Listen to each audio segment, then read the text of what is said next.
अस्सलाम वालेकुम जी। सबसे पहले मैं आप लोगों का बहुत ज़्यादा शुक्रिया अदा करना चाहती हूँ। जिस तरह कमेंट्स में आप मेरी हौसला अफजाई करते हैं और मेरी रेसिपीज़ को पसंद करते हैं, आज मैं बनाने लगी हूँ बहुत ही टेस्टी बेसन का, सूजी का और आटे का हलवा। बहुत मज़े का बनेगा। इसको बनाते हैं। और फिर यहाँ पे मैं ले लूँगी एक कढ़ाई और उसके अंदर मैं डाल दूँगी आधा कप के जितना ये देसी घी। देसी घी में ये वाला हलवा बहुत मज़े का बनता है। हल्का सा ये मेल्ट होता है, फिर मैं आपको दिखाती हूँ। और अब यहाँ पे देखें जी, घी हल्का सा मेल्ट हो गया है। इसके अंदर मैं डाल दूंगी 1.5 कप के जितना बेसन।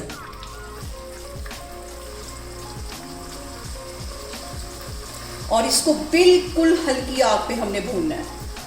बिल्कुल दम वाली आग पे हमने इसकी भुनाई करनी है ताकि हमारा ये जो बेसन है ये जले नहीं। और यहाँ पे देखें जी, बेसन को हमने बिल्कुल हल्की आग पे, दम वाली आग पे इसकी भुनाई करते जाना है तकरीबन 10 मिनट के लिए, ताकि इसका जो कच्चापन है वो दूर हो जाए और इसका गोल्डन सा कलर आ जाए।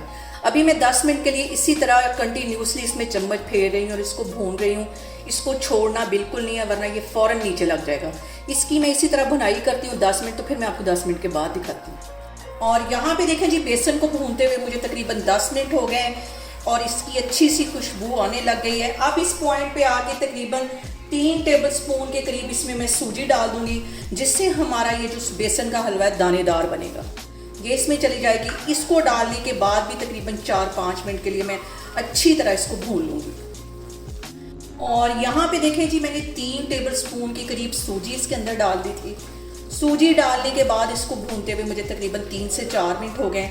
अब इस पॉइंट पे आके 2 टेबलस्पून के जितना मैं ये गंदम का आटा डाल दूँगी। गंदम का आटा कह लें, गेहूँ का आटा कह लें, ये इसमें चला जाएगा। ये डालने के बाद भी हम इसकी तकरीबन 3-4 मिनट के लिए अच्छी सी भुनाई करेंगे। इस हलवे में थोड़ी सी मेहनत होती है, लेकिन बहुत ही डिफरेंट तरीके से ये बनता है और बहुत टेस्टी। बाकी हलवों से इसका जो टेस्ट होता है वो बहुत अलग होता है।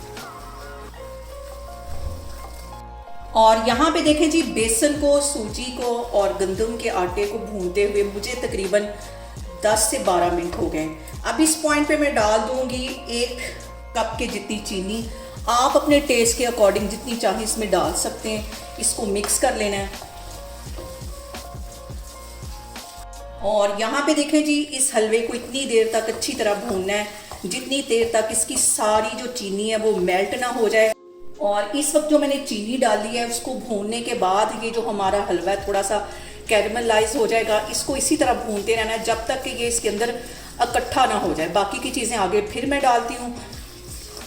और जनाब, यहाँ पे मज़ेदार से बेसन के हलवे की पिक्चर अभी ख़त्म नहीं हुई, पिक्चर अभी बाकी है।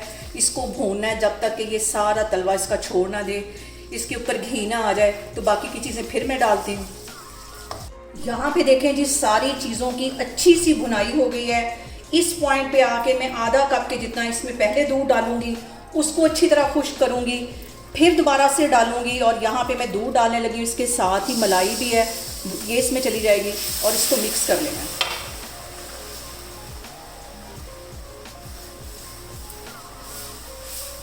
और यहाँ पे देखें जी, दूध ये वाला ड्राई हो गया है। अब इसके अंदर मैं 1 कप के जितना मलाई समेत फिर इसके अंदर दूध डाल दूंगी। ये इतना मज़े का हलवा बनेगा कि आप इसे दावतों में बना के इंजॉय कर सकते हैं। किसी भी इवेंट पे, जैसे कि ईद हो, कोई शबरात हो, कोई इस किस्म का इवेंट हो, आप इस हलवे को बनाएं, बहुत मज़े का बनता है। और यहाँ पे देखें जी, ये हलवे की लुक देखते वक्त मेरा ये कहना तो फिर से बनता है कि आपने मेरी रेसिपीज़ बनाते वक्त घबराना नहीं। इजी होके बनाएं, परफेक्ट आपकी रेसिपी बनेगी। और यहाँ पे देखें जी, मैंने तकरीबन 3 पाव के जितना, मतलब कि 3 कप मैंने इसके अंदर दूध डाल दिया है। और अब इसको मैं हलवाई स्टाइल में अच्छी तरह फिर से भूनूंगी जब तक कि इसके ऊपर घी ना आ जाए। इसको मैं ऐसे ही भूनती रहूँगी कम से कम 5 से 10 मिनट के लिए। फिर मैं आपको 5-10 मिनट इसी तरह भुनाई करके फिर दिखाती हूँ। और यहाँ पे देखें जी, हलवे की भुनाई करते हुए मुझे तकरीबन 10 मिनट हो गए। इस पॉइंट पे आके 1 टेबलस्पून के करीब मज़ीद इसके अंदर मैं देसी घी डाल दूँगी ताकि ऊपर से अच्छी सी चमक आ जाए। और हलवा यहाँ पे हमारा तैयार हो गया है। यहाँ पे 1 टेबलस्पून के करीब मैं कटे हुए बादाम डाल दूँगी, कुछ मैं गार्निश के लिए रखने लगी हूँ। और इसको मिक्स कर लेना है। और आपको अंदाज़ा हो गया होगा हलवे का कलर देख के और इसकी बुनाई देख के कि कितना खूबसूरत इसका गोल्डन कलर आया। ये खाने में कितना टेस्टी होगा और बहुत ही डिफरेंट तरीके से ये मैंने बनाया। इसको मैं करती हूँ डिश आउट, तो फिर मैं आपको दिखाती हूँ। और यहाँ पे देखें जी, मज़ेदार सा हमारा सूजी का दानेदार हलवा बन के तैयार हो गया। बहुत ही रसीला बना। आप लोग इसको लाजमी ट्राई करें और मुझे कमेंट्स में बताएं कि आपको मेरी रेसिपीज़ कैसी लगती हैं। और मेरी वीडियोस को ज़्यादा से ज़्यादा शेयर करें और मुझे सब्सक्राइब करें और अपना बहुत सारा ख्याल रखें। इंशाल्लाह ताला मैं एक और वीडियो में आपके सामने आऊँगी। अल्लाह हाफिज़।